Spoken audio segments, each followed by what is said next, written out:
Hey gardeners, welcome back to the channel. In today's video, I'll be giving you guys 5 beginner-friendly ornamentals you should grow in your garden. So let's jump straight into this video. So coming at number 1 is sunflowers. Now the sunflower I have right here next to me is the Suncredible Saturn sunflower.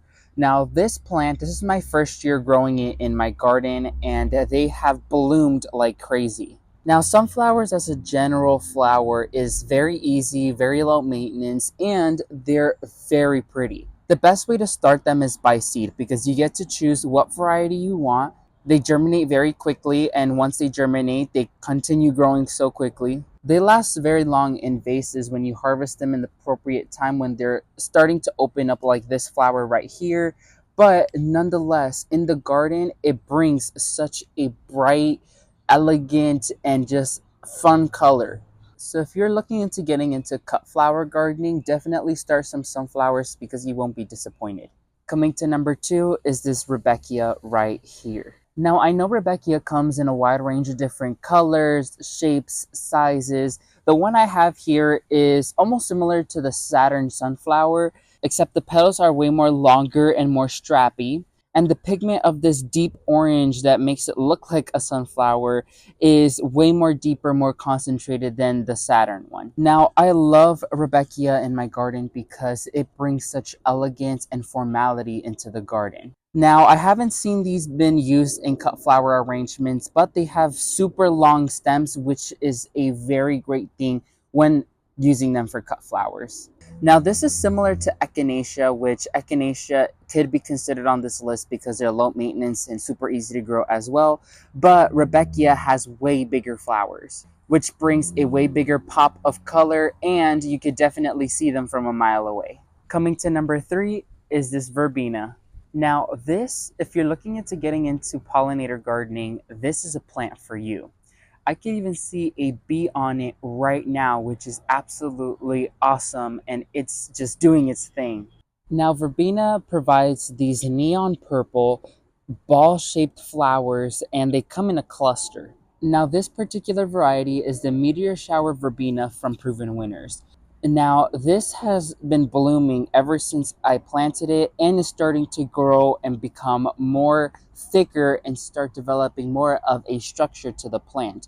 But I have seen some very cool photos and videos of how the potential of this plant, and I can't wait for that to happen here. Now, verbena looks like it's another good cut flower because it has long stems and it looks like it could be long lasting in a vase. Now, don't quote me on that, but I do believe I have seen people use them in arrangements, and they are definitely this little cute touch to a flower arrangement. This is drought tolerant, easy to grow, doesn't have any common pests or diseases, and it's a constant bloomer, so definitely perfectly fit for a beginner gardener.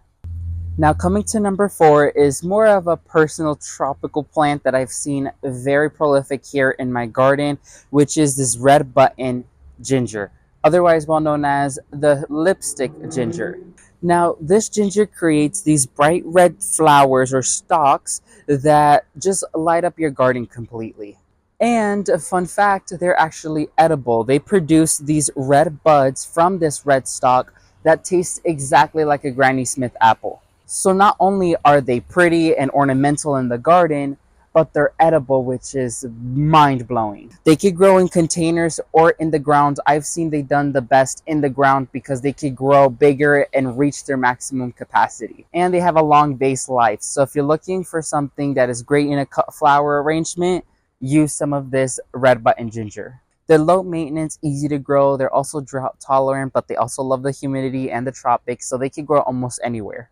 And coming to our plant number 5 is begonias. Now, this begonia I have here is not an annual begonia. This is a perennial begonia. And let me tell you, this begonia is absolutely breathtaking. It has these dark leaves with a burgundy underleaf and these delicate fairy-like flowers. They do tend to grow pretty big, and this is newly planted in my garden, so it's not in its full capacity just yet. But I have seen how these could tower over plants, and they look absolutely stunning. They look almost like little tiny gems, which is just amazing.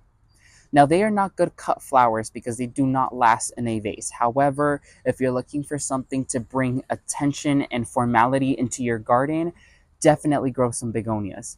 I know they come in varieties of white, pink, red. I know the leaves also vary from a vibrant green to this darker burgundy color.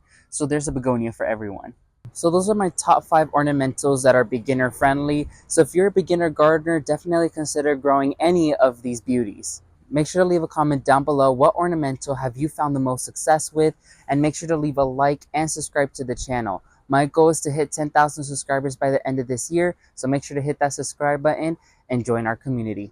Make sure to turn on that notification bell so you get notified when I release a new video. And as always, thank you all so much for watching. May God bless you and your entire family. And never forget to grow big, Ultimate Gardeners. Bye, everyone.